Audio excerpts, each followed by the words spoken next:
A question that is often asked by a lot of people and quoted: who's in control? Who is in control? We see bad things happening to good people, and we say, who's in control of this situation? How can it possibly be? We say, as believers, that God is in control. We say He's in control of our lives, our families, our fortunes. Everything about it, God's in control. And it's easy to say when things are going well. Very easy to say that.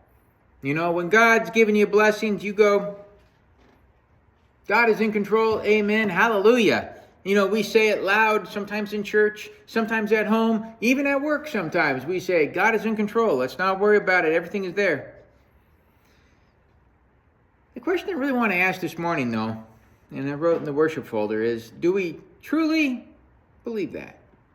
I mean, do we truly downly believe that? Honestly do that? Dr. Del Tackett posed the question, do you really believe that which you believe is really real? Do you really believe that which is real is really real? In other words, do we live our lives in such a way that we actually believe God is in control? That is the question this morning. And if I look back on this last week, I have to wonder about myself. I struggle with not having control over situations. I know this. Right? Everything must be exact so in order for me to be happy. And it doesn't really matter what the thing is, right? When I take the garbage out, that garbage bag, it better not rip, right? I mean, you understand what I'm saying? Things have to go according to my plan in order for me to be happy. But this past 3 weeks at work, I don't think a single one thing has gone according to my plan. You know, I have seen good people being told, don't come back. You're laid off. I've seen people that I have spent more time with than my family be sent packing from a company.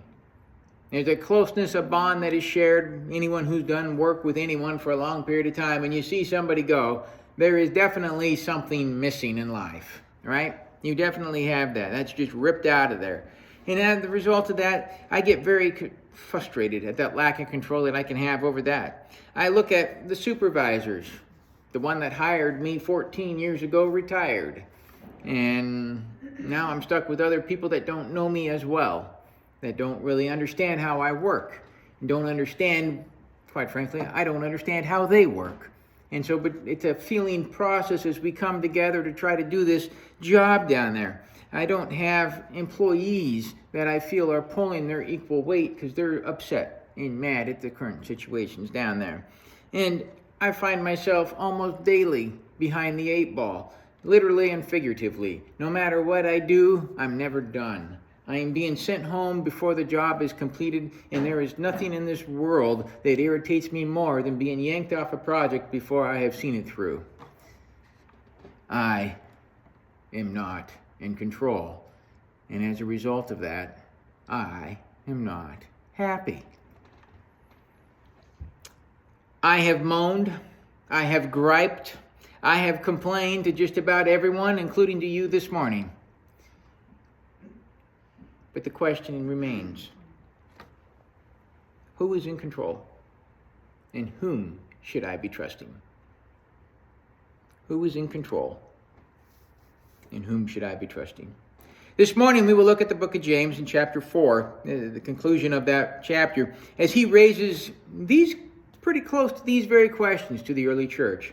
The early church wasn't a great, pillar of wonderful believers that everyone sometimes paint them out to be. I have heard many times throughout my time in ministry of people saying things like, let's go back to the model of the early church. Let's go back to those people. They were so great and they were close to God. You know, they learned at the apostles' feet. They must have been so knowledgeable about everything. And yet, when I actually read the books of the New Testament, I find many of the stuff they wrestle with, we wrestle with today. Many of the same things that they couldn't do, we kind of know not to do. So the church, early church, wasn't quite so great as we may be. I kind of think it's kind of like a baby, right? Babies are cute. Everybody loves a baby. until it's got a messy diaper. Right? Yeah, I know. That's the way the early church was. It was cute. It was great until something came up. Right? And then it became like everything else. It was this reason that James wrote to him, was to bring these babes in faith up to a more mature walk, that they would be able to be, quite frankly, more like Christ.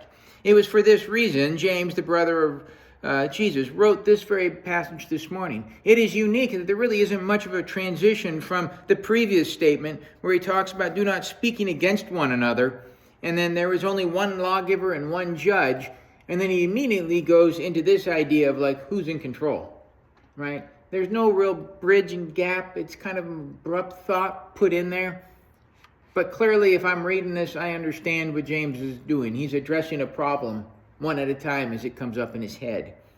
And so we see this morning, as James educates the church as to who is in control, the importance of submitting to God's will, and a shocking statement about ignoring the known will of God.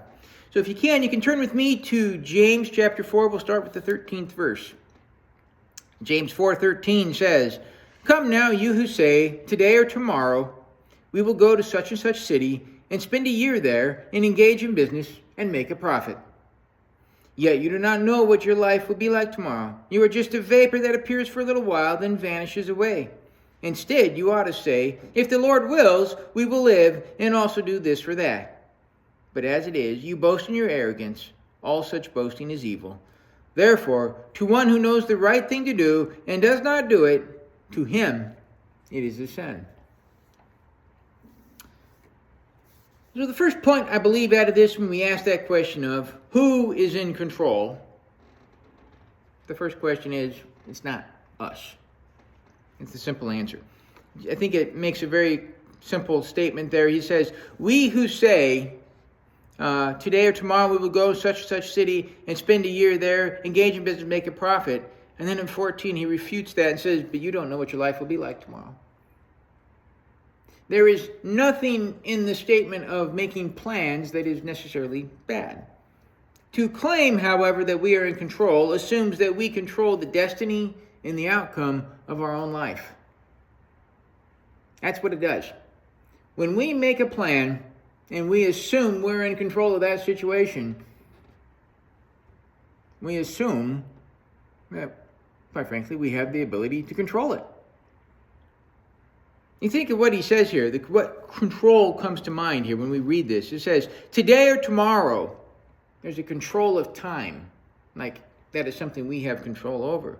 We will go to such and such city. Talks about a location. Where you're going to go, what you're going to do. And we will spend a year there. Talks about a duration of time that you anticipate. And finally, it talks about and engage in business and make a profit. Talks about making a profit, like we can predict the outcome of our business arrangements. I don't know about you, but when I read that list, I don't see anything shocking or necessarily evil about it. In fact, this strikes me as maybe a planner, right? I found, being married, I have found there are two types of people in the world, right? There are those who plan, and there are those who don't, okay? And it's just really that simple. I am one of those that flies by the seat of my pants, okay? My wife is not. So we have a lot of interesting discussions resolved around that. But when you make a plan, there's nothing wrong with making a plan. It's what's missing in that plan. There's no mention of God there. There is literally no mention of the Almighty. And that is where the problem is when we make a plan and we leave God out of it. We're kind of setting ourselves up in kind of a, if you will, an arrogant way. And that's kind of what verse 16 boasts about. He goes, you boast in your arrogance. The idea being that we can pull ourselves up by our own bootstraps idea. We can literally, make out of nothing something, right? Like it's all of ours, all of our effort, all of our doing. Tomorrow I am going to go to a different city. I'm going to make it there because I know I will.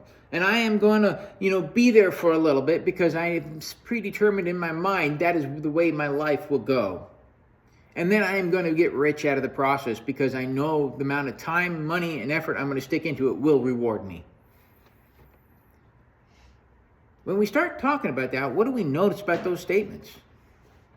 It's a lot of me, a lot of mine, it's about me. Where's God?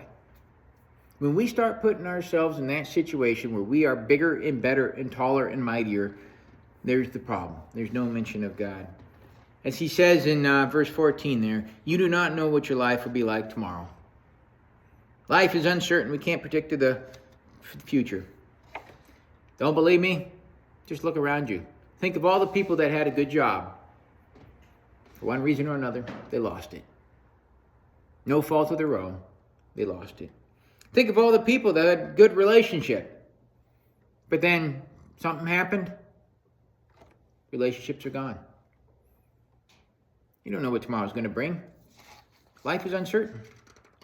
Think about your health. One day, you wake up, throw your back out. It's happened before, it'll happen again. We have no idea what we're going to do tomorrow. Life is uncertain. Think of all the people who had a bright future in front of them, but because of one little mistake, they threw it all away. Life is uncertain. We feel derailed because things aren't going the way they ought to be. And that's the point that we got to make and remember. When we are frustrated by life, it is not because God isn't in control. It's because the outcomes are not what we want them to be. Right? I want things to go a certain way down at work. They rarely do these days. I'm frustrated by that. But what does God want? Have I sought that? Have I thought about that? Have I tried to figure out where that is? There's the question. God is in control, not you and me. It's like the rich farmer in Luke 12. You remember the parable Jesus told about the rich man who had a very exceedingly great harvest. And his barn got full. And so he said to himself, well, what will I do? And he goes, oh, yes, I know what I'm going to do. I'm just going to tear down my old barn and build a bigger barn. And then I'll be able to put it all away, eat, drink, and be merry the rest of the time. And God told him, you fool, this very night your soul will be demanded of you. Then who will benefit what you have worked hard for? We don't know the future. No matter our best efforts, we have no idea. Our lives are very short, are very insignificant. Take a look at what he says right there. He goes, you are just a vapor that appears for a little while and then vanishes away. It's like that steam in the pot when you pull the lid off. There's your life. It disappears before it hits the ceiling. You think about it. Very, very, very few people in the world are known beyond their time on this earth. Most people are forgotten within one generation. I think about my parents, grandparents. There is very little connection there between them and me. No, we're talking less than 80 years, 40 years now, since they've passed. And I have absolutely no idea who they were, what they were like, and what they did. They're just like that vest. We pull it off, it's gone before it hits. That is our life. We need to live that. God is in control, not you and me.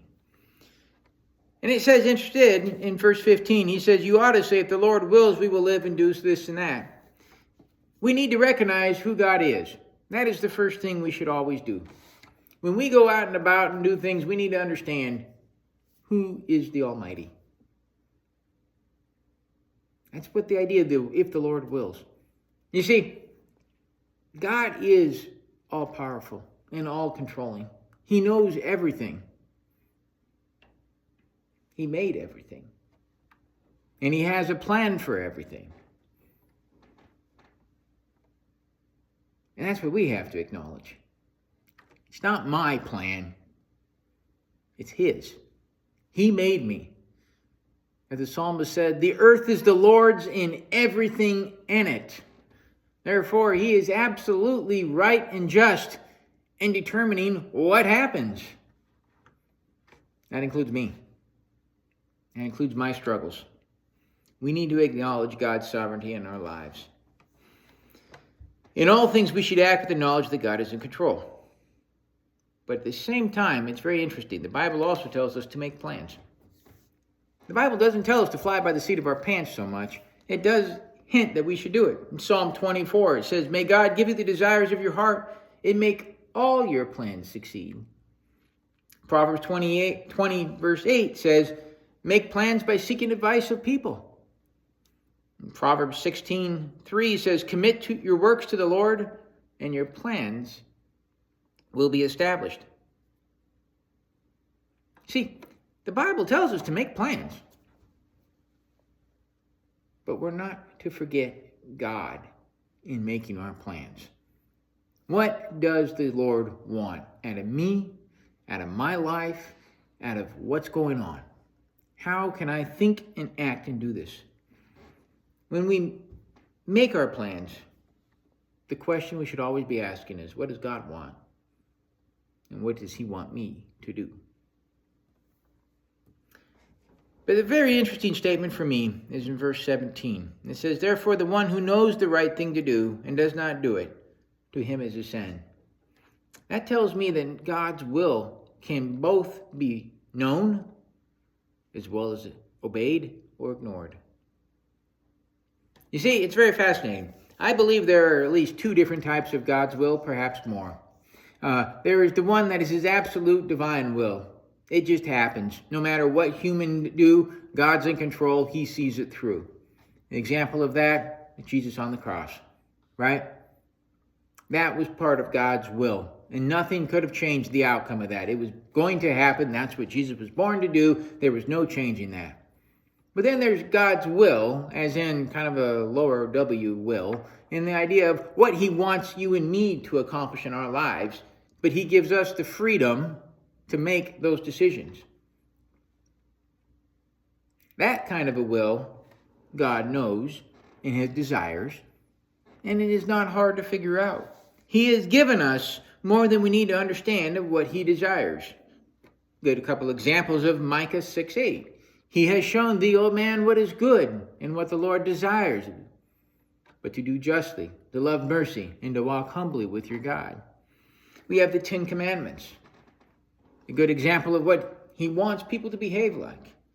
We see in 2 Peter 1:3, he says, His divine power has given us everything required for life and godliness through the knowledge of Him who called us by His own glory and goodness.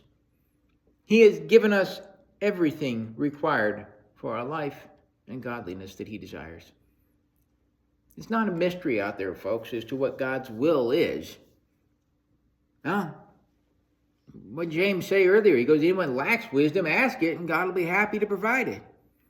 You don't know God's will, ask Him. He clearly will give it to you.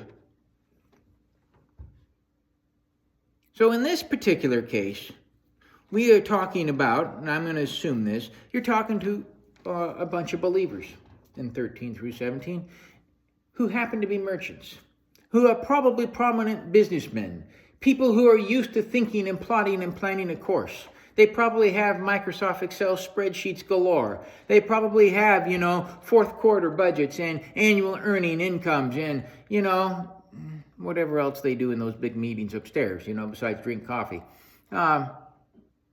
They probably have all of that. There's nothing wrong with that. We're not talking to the non-believers. We're talking to believers who forget to inquire God in their decision-making process. And when you forget to inquire of God, this is a very fascinating thing. The one who knows the right thing to do which is to inquire about God, about the future of your plans and what He wants you to do, and you do not do that, to you, it is a sin. There's the shock. For such a person, the disregard of God in financial planning is sinful. And it's true across the board.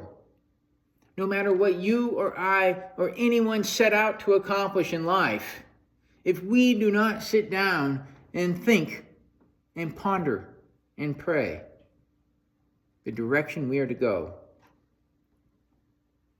I think we are stumbling in sin. It's a fascinating thing. I want to say that this sermon has been mostly aimed at me this morning. It's been a bit of a struggle the last couple of weeks down at work. I don't see a cure on the horizon at all. It's going to be a nightmare for many days to come. But I am wondering about my attitude. And the more I think, the more I wonder, the more I contemplate what James has said this morning, the more I can actually begin to understand perhaps that idea is starting to flicker on the brain a little bit. Maybe I shouldn't get so upset. Maybe, just maybe, it's not something I need to worry about so much. Maybe, just maybe, it's not me that's in control according to my ideas and my values, but rather I should be looking at it from the perspective of, what does God want?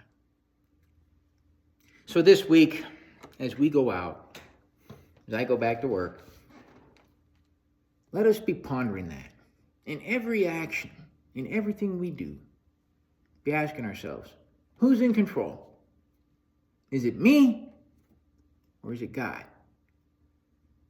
And if it is God, which it is, then how should I be acting in that situation? How should we react in those situations? And Dr. Del Tac has said, put your money where your mouth is, simply.